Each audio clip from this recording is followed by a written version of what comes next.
Hey everyone, and welcome back to Remember This Tech. I literally found this Dell Optiplex 5070 in the trash and it still worked.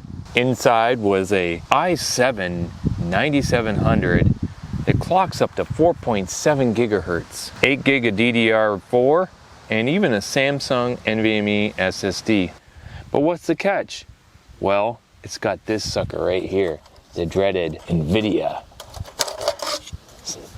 GT710 GPU. In this video, I'm going to benchmark it as is and see how bad or good it performs, and then upgrade it with better RAM and a real graphics card to see how far we can push this trash find into a gaming glory and throw this 710 where it belongs, in the trash bin. From Cyberpunk to Atomfall, maybe some Borderlands. Let's see if this old office PC can still game in 2025. Come on, let's go!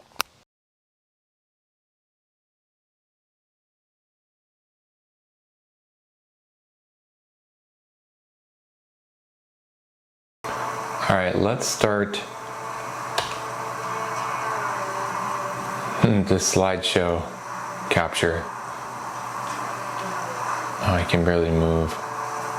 1080p is not going to happen here. 1080p is not going to happen.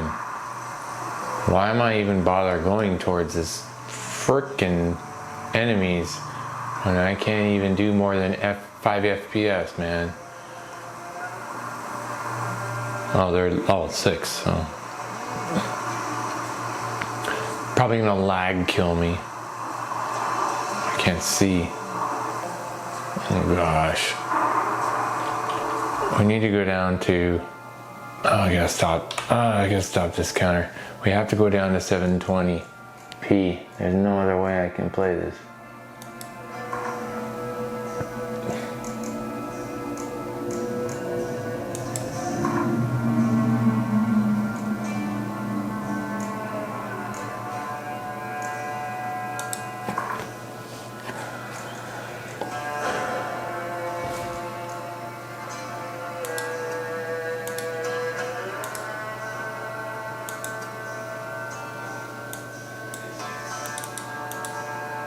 That's the lowest we can go.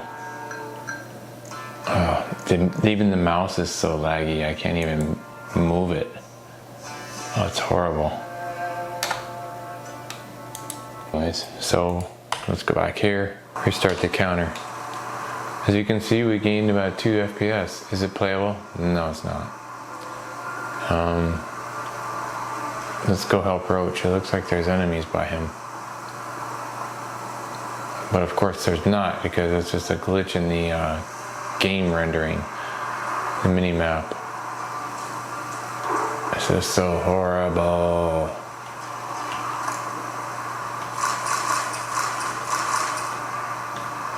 At least I got some loot, right? So we got 5 FPS, 11 for the tops. Oh my goodness. So let's just kind of call this non-playable experience at 720p, 1080p, whatever you want with this card. It's horrible.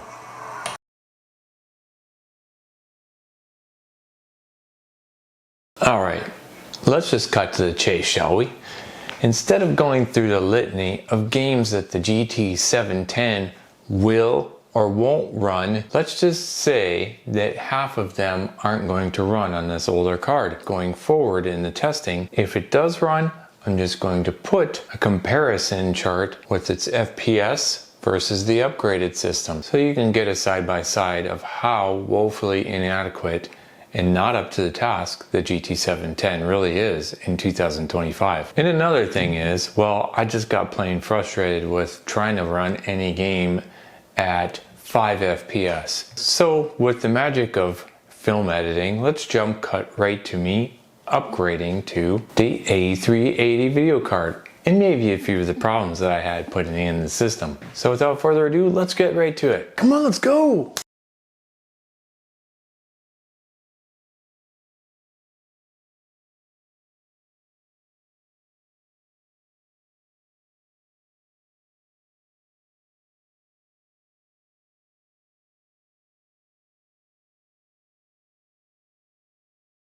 I literally can't bear to play on this system anymore with this graphics card here. I just can't. And it's smoking hot too. It's so burnt. It's all burning up. Anyways, I am gonna take this out and put in a graphics card that, well, it's an upgrade from what is in here. I just can't take this thing anymore. But before we do, we're gonna upgrade the RAM. In order to do that, I have to move this janky system out of here. Gotta remove the front panel here with these clips. And then once you have that open, this has to come up and out like so. Here is the NVMe, which we can upgrade, but we're not going to this time around because I'm using this crucial SATA SSD with the games on there, all my games at least. So we're taking out this old RAM stick. It's SK Hynix, so it's good. 2666 megahertz DDR4. We're gonna stick in 16 gig of Corsair Vengeance, 3200 megahertz. Whether it takes and uses it at 3200 is a different story. On to the next upgrade for this system, modest that it might be. It should now allow us to play 1080p at least. Couldn't play at 1080p on these other games to save our lives. Enter the low profile ASRock 6 gig Intel Arc A380. What's unique about this as well is that it doesn't need power. Oh no, I can't fit this in here, can I? It won't fit. It's too fat. Oh my God, kidding me, right? Oh, I gotta take the power supply out to make this jankerific situation work. Anyways, before I do that, let me note one thing is that since this is the 9th gen i7, this system and even the Dell BIOS of this age, there's no resizable bar, and the limiting factor for this video card update is going to be resizable bar. The Intel Arc GPUs really benefit from it. It can boost performance by 10 or even 20% in some games, but this Dell 5070 with the 9th gen Intel CPU has no official resizable bar support. I checked in the BIOS, and like most pre-built systems, there's no option to enable it. I could, use a aftermarket BIOS, but could hose things up. So I'm not doing that. But either way, this Intel Arc still runs great without it. You will lose a performance by 15-20%, like in Hogwarts or Cyberpunk. But for most titles, it's still pretty solid. Depression lever there, and kind of move this out of the way a little bit. Nothing to see here, folks. Nothing out of the ordinary. Nothing at all. Either way you look at it, this is not how you're going to run this system, obviously. And I still have the big bracket on here, so I'm going to have to take that bracket off. Can't even fit this in here even if you took it off, because this stupid power supply. This bracket right here that holds the power supply in. This is in the way of the front of this graphics card. No, not anymore, it's not. So this is super janky. But there you are, there you have it. This will give more breathing room for this card. Set it over here, I guess, I don't know. Whatever. Card doesn't use an external power supply, so let's not bump this system, shall we? Let's just boot it up, do some benchmarks.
the A380 delivers a solid 50 FPS in The Witcher 3 at 1080p low. It's playable, though the 1% lows show occasional stutters.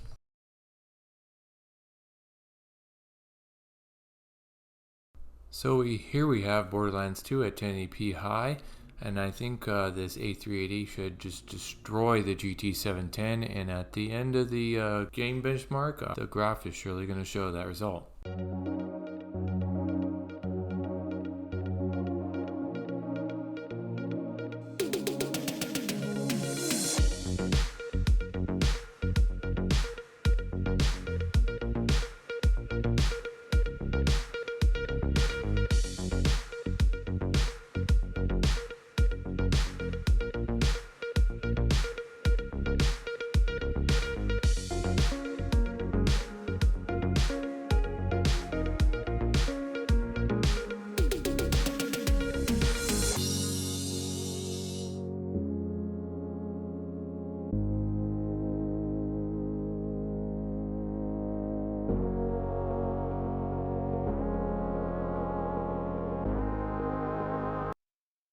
Borderlands 2 shows just how amazing upgrade the A380 is. The GT 710 pushes a choppy 11 FPS while the A380 handles high settings at over 80 FPS on average. It's not even close.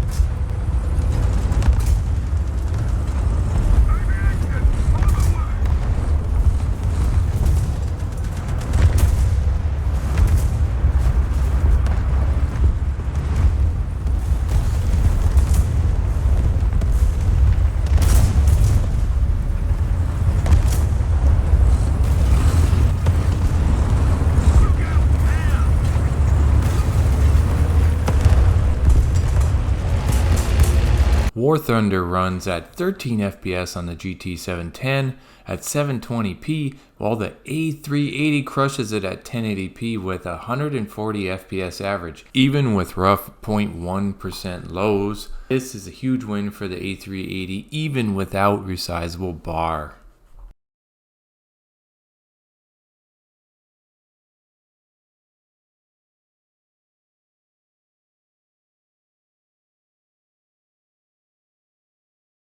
Mr. Navigator, they will relay your instructions.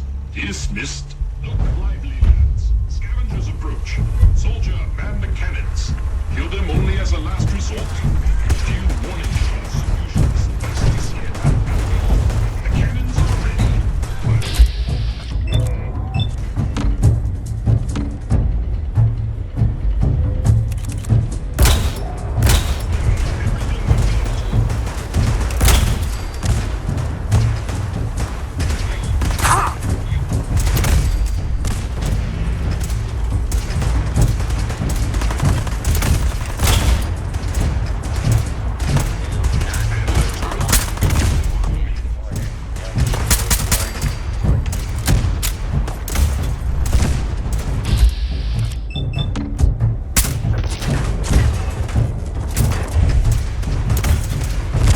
Fallout 4 is barely playable on the GT 710, averaging just 13 FPS, but the A380 nearly quadruples that, hitting over 57 FPS on medium settings, a night and day difference in both frame rate and playability.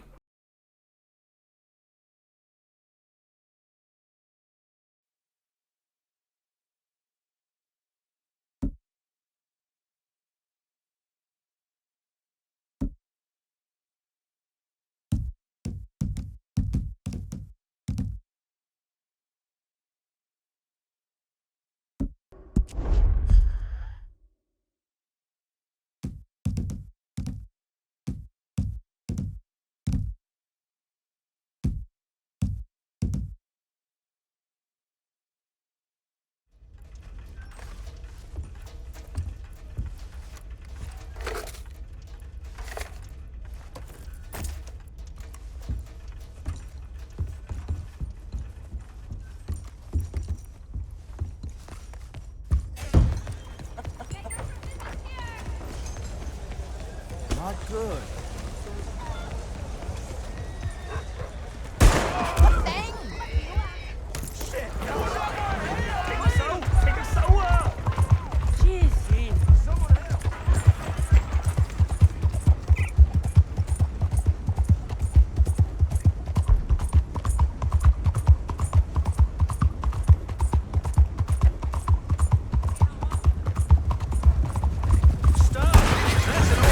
Red Dead Redemption 2 wouldn't play at all on the GT710, but on the A380 at 1080p medium, it clocks in around 30 FPS.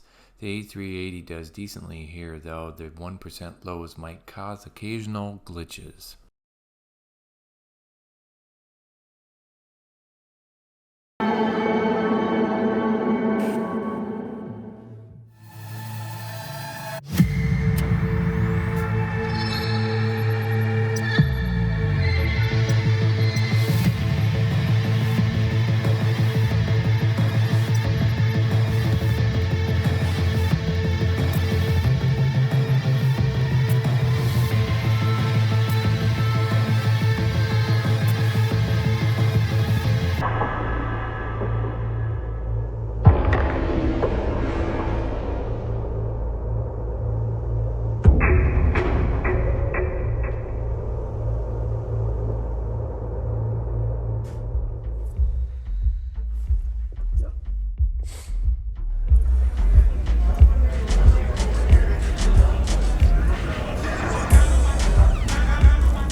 Cyberpunk only ran on the A380.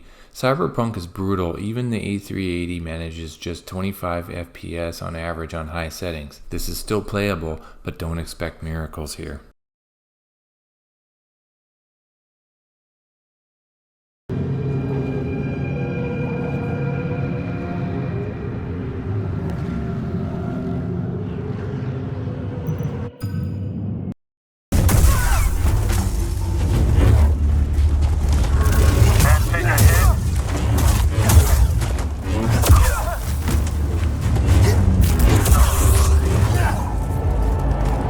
Hey, BD.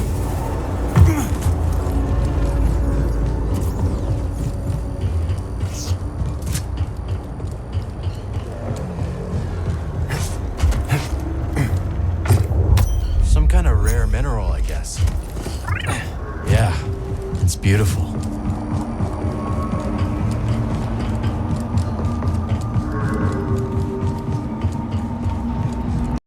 Survivor averages just under 25 FPS. Playable, but the lows dip enough to make things feel sluggish at times.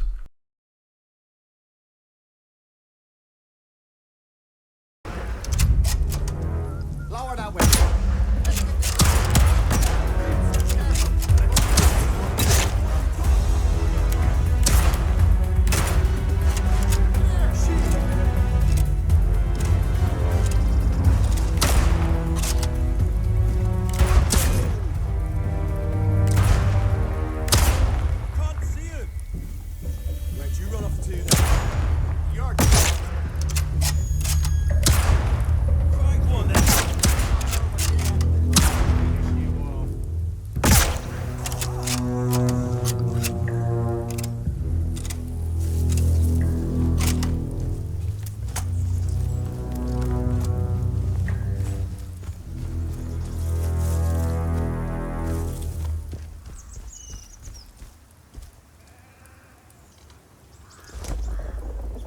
Nothing here. Right. Over, nothing. Keep your eyes peeled. It's gone. Bugger off, Must have spooked Stevie, them. or I'll kill ya.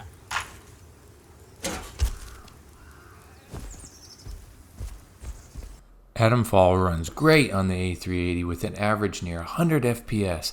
The 1% and the 0.1% lows are impressively stable too. Very smooth experience even without resizable bar.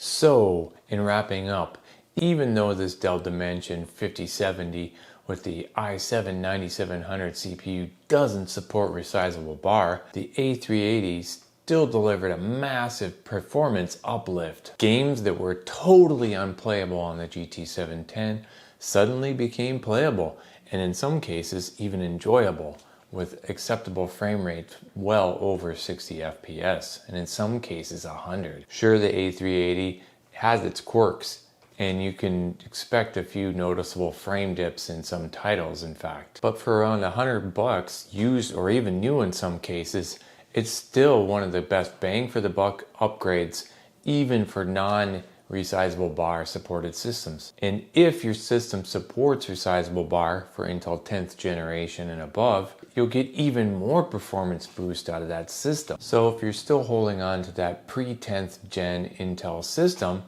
and holding out for a performance upgrade, so just drop in an A380 and you're back in business. It's a solid step up. I'll put links of several of the A380 GPUs, low profile, small form factor, in the description section below, along with a few other small form factor GPUs that will give you a bang for the buck solution so you can get back to gaming. Check them out in the description section below. Let me know in the comments below what GPU you would pair with this system, if any. If you like this type of content, give me a thumbs up and subscribe. It doesn't cost you a thing, but it helps me out.